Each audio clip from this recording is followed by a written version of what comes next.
जब एक स्टूडेंट की जॉब लगती है ना तो उसकी लाइफ नहीं बदलती बेटा, उसके साथ उसके भाई बहन परिवार सारी जो यहाँ पे जो फैमिली हाँ सर। होती है उसकी लाइफ यहाँ पे बदल जाती है। कहते हैं कि नॉन टेक नहीं तो सिलेक्शन नहीं। तो एक बीइंग टेक्निकल पर्सन होते हुए आपने जो नॉन टेक्निकल है, नॉन टेक्निकल को आपने किस तरीके से हैंडल किया था और क्या क्या आपने डिफिकल्टीज फेस की थी? यूटिलाइजेशन वगैरह ये काफ़ी थोड़े हेक्टिक होते हैं, जैसे हाँ। आई रूल्स हो गए, यहाँ पे हमारे पास में बीएस के कुछ रूल्स हो गए और जनरली स्टूडेंट्स क्या करते हैं, इसको अवॉइड ही करते हैं। तो इसके लिए लास्ट आप क्या टिप्स देना चाहोगे?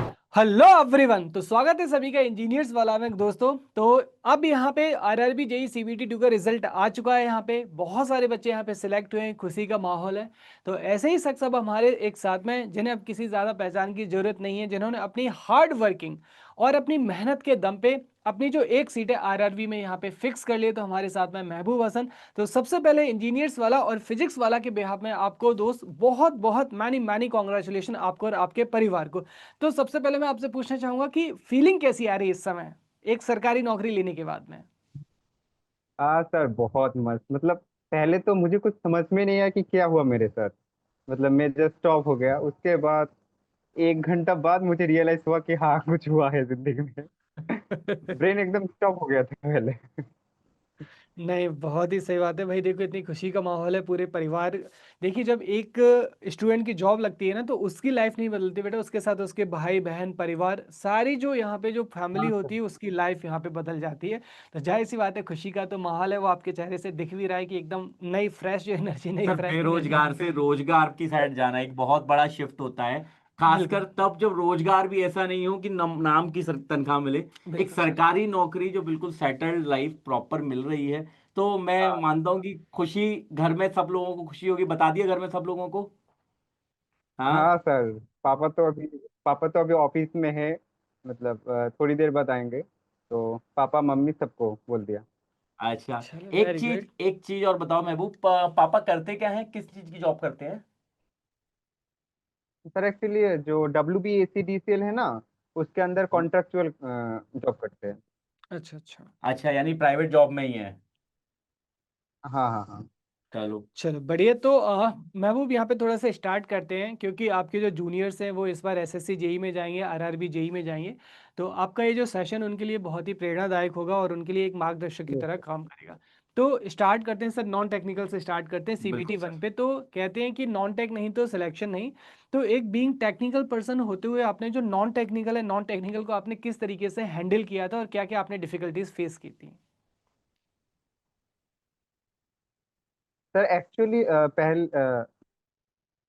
जो 2024 से जो मार्च से मैंने स्टार्ट किया नॉन टेक पढ़ना। मैंने उस वक्त टेक्निकल इतना नहीं पढ़ा था, ठीक है। तो तब मैं सोचा कि मतलब आरआरबी का तो तब वो उतना उतना मतलब कोई नाम नहीं था ना। तो मैं हम्म नॉन टेक पढ़ना शुरू किया था सीजीएल के लिए बेसिकली। तो थोड़ा बहुत पढ़ा, उसके बाद वही सीजीएल के लिए जो यूट्यूब वाले को यूट्यूब से ही करा मैंने नॉन टेक पार्ट। हम्म। अच्छा, कितने जैसे आपने तैयारी स्टार्ट की, मैं एकदम महबूब पीछे देख भी रहा हूँ आपकी स्क्रीन पे। नॉन टेक की बहुत सारी चीजें लगी हुई हैं, है ना? हिस्ट्री ऑफ इंडिया और हाँ इस तरह की बहुत सारी चीजें, है ना? तो ये तो मैं समझ गया हाँ हूँ कि सर। भाई बहुत मेहनत की है, और इतनी मेहनत है कि दिख रही है पीछे। बकायदा पेपर वेपर पता नहीं क्या क्या पीछे लगा हुआ है। ठीक है, तो इसके बारे में हाँ बाद में हम, सर। तो आपने जैसे नॉन टेक की तैयारी की थी, तो आप स्टार्टिंग में कितने घंटे की पढ़ाई कर रहे थे नॉन टेक के लिए, कि प्रॉपर नॉन टेक पहले तैयार करना है? हाँ सर, नॉन टेक का भी तो सिलेबस बहुत सारा है ना। मैथ सीखना है, रीजनिंग सीखना है, फिर जीके तो मतलब बहुत सारा है।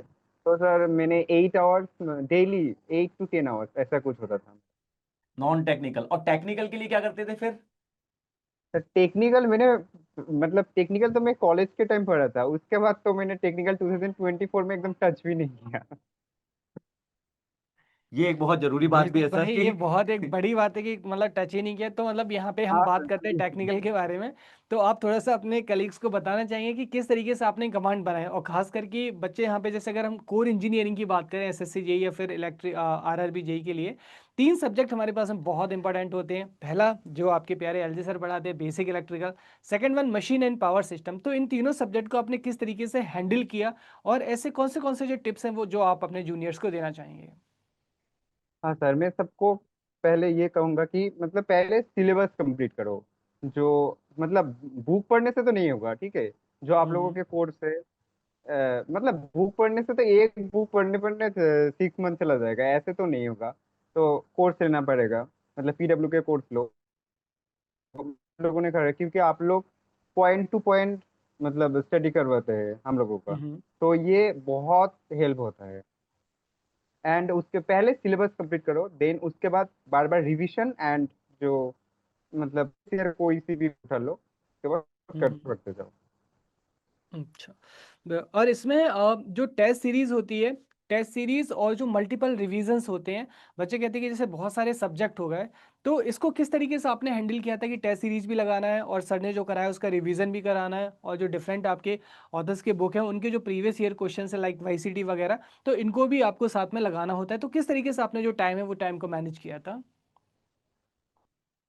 तो एक्चुअली ये मैंने पूरा जो मतलब फरवरी फरवरी एंड अप्रैल था ना, जो मतलब 3.5 मंथ, ये मैंने पूरा कर दिया।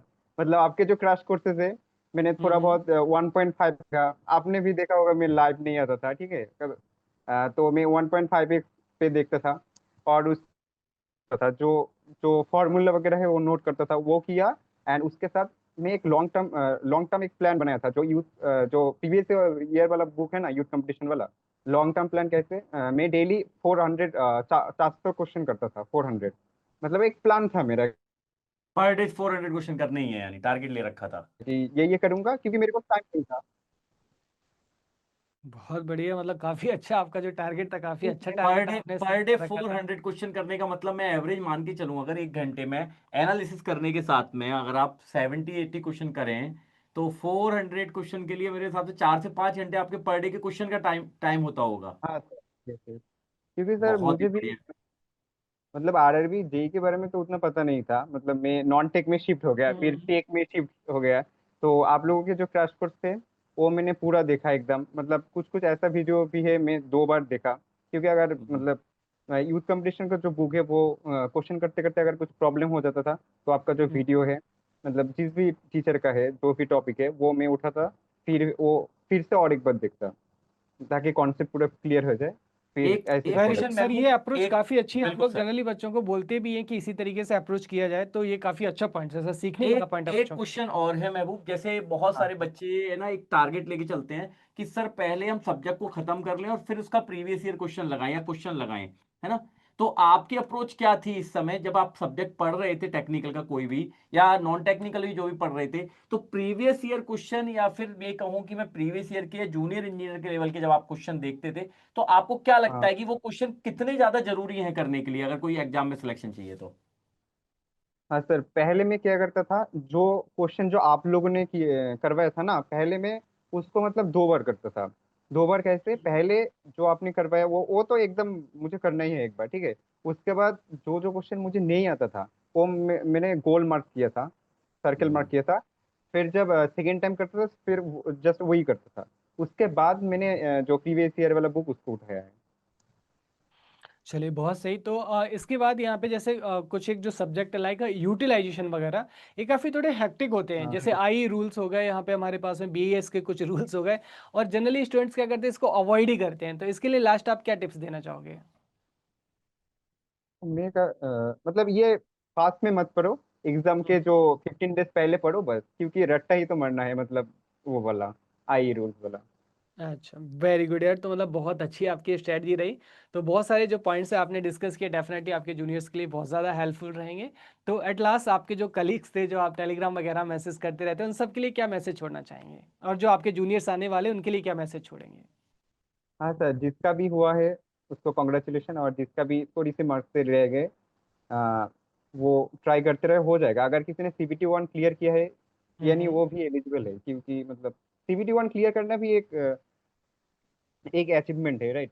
तो वो ट्राई करते जा, हो जाएगा। 2025 जेई आ रहा है। और जो हम्म। जूनियर है वो, उसके लिए उनके लिए टिप्स है कि पहले सर का जो वीडियो है वो पहले देखो।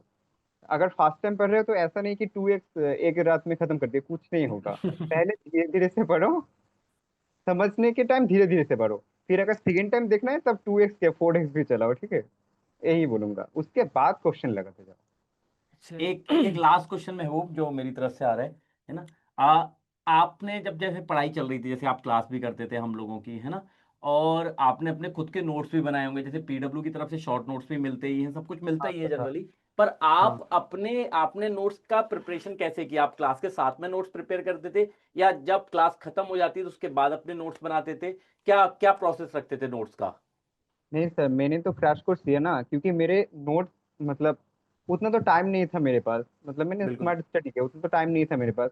जो आपके जो पीडीएफ है वही से पढ़ा, एंड जो शॉर्ट नोट्स थे बस उसको हम्म। रिवाइज करा, एंड जो मतलब एकदम इम्पोर्टेंट पॉइंट है जिसको नोट करना चाहिए, सिर्फ मैंने सिर्फ एक कॉपी बनाया था, उसमें ही हो गया। बिल्कुल, ये बहुत जरूरी भी है कि जब आप समय के तैयारी साथ कर रहे सर, हैं। बिल्कुल। समय के साथ जो आपने रणनीति अपनाई वो बहुत अच्छी थी, क्योंकि सीबीटी वन आपका हो चुका था, आपके पास में बहुत ही कम हाँ टाइम हाँ था। हाँ। तो दैट्स अमेजिंग, बहुत ही बढ़िया था। और ये एक सच में एक यानी कि मैं कहूंगा कि तारीफ लायक है कि सीवीटी वन थैंक के यू सर। सिलेक्शन के बाद आपने टेक्निकल पे फोकस किया और बिल्कुल प्रॉपरली सर। निकाल लिया कि बहुत अच्छे मार्क्स थे, है ना। तो ये एक बहुत जरूरी है कि अगर फोकस्ड होके और पढ़ाई करी जाए और बिल्कुल अपने कंटेंट पे फोकस होके किया जाए, तो कहीं ना कहीं आप सिलेक्शन लेने के लिए समय कोई भी कम नहीं है कि, है ना, इतने कम समय में होगा कि नहीं होगा। बिल्कुल सही बात है। सर हम तो लोग आई थिंक इंजीनियर से मतलब कुछ भी कर सकते हैं। एक रात में पेपर निकाले इतने हैं, हाँ। तो 2 महीने में तो सोच दुनिया के सारे पेपर निकाल देंगे। तो गाइज देखिए, बाकी लोगों के लिए बहुत ही प्रेरणादायक है ना, कि तो सोचो कि मतलब कॉलेज के बाद उसने 1 साल तक टेक्निकल टच नहीं किया, उसके बाद सीबीटी वन क्लियर करता है, और विद इन द टाइम जो नॉन टेक्निकल है वो तो मतलब टच में था, और बिल्कुल। टेक्निकल को मतलब यहाँ पे बहुत ही कम टाइम था सीबीटी वन के बाद सीबीटी टू में, और विद इन द टाइम यहाँ पे ट्रैक कर लिया, और जो है फाइनल जो सिलेक्शन है बेटा वो भी ले लिए। तो आप लोग भी यहाँ पे देखिए कुछ सीख ही, कहते हैं ना कि हार्ड वर्क के दम पे सब कुछ आप अचीव कर सकते हैं।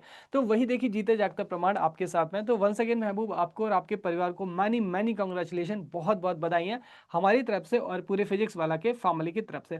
Thank you so much, thank आपका हम धन्यवाद करते हैं कि आपने अपने हमें अपना अमूल्य थैंक यू टाइम सर। दिया और अपने जो जूनियर्स इनको गाइड किया। और आपके फ्यूचर के लिए हम कामना करते हैं कि आप और भी आगे चल के बहुत ईएससी गेट वगैरह इन सबके एग्जाम निकालिए और जीवन की सारी जो ऊंचाई है उनको छूइएगा। Thank you so much. Thank you sir, thank you so